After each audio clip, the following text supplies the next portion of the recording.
We all took an oath here to uphold the U.S. and Minnesota constitutions, and voting yes on this amendment is a fulfillment of that oath.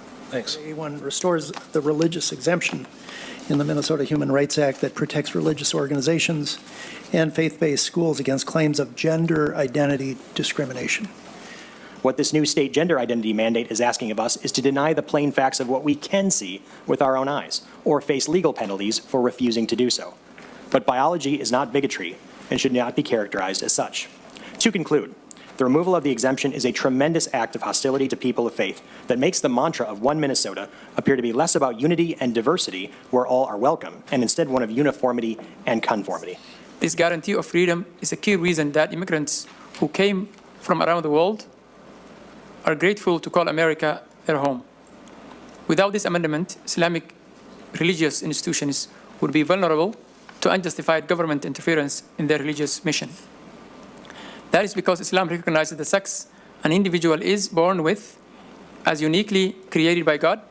Furthermore, in choosing to live our lives acknowledging the real and unchanging nature of God-given biological sexual difference, we insist that far from being discriminatory, we are in fact contributing to the welfare of our neighbor.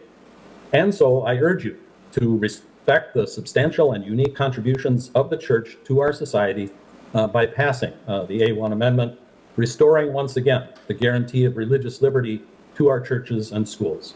For religious organizations, every decision is inextricably bound up in the tenets of its faith. This bill will undoubtedly threaten the existence of all religious entities whose missions are inseparable from their employment practices, catechisms, and governance. As drafted, this bill violates the United States Constitution, the Minnesota Constitution, and is a stark departure from firmly held Supreme Court doctrines of church autonomy and the application of the ministerial exception.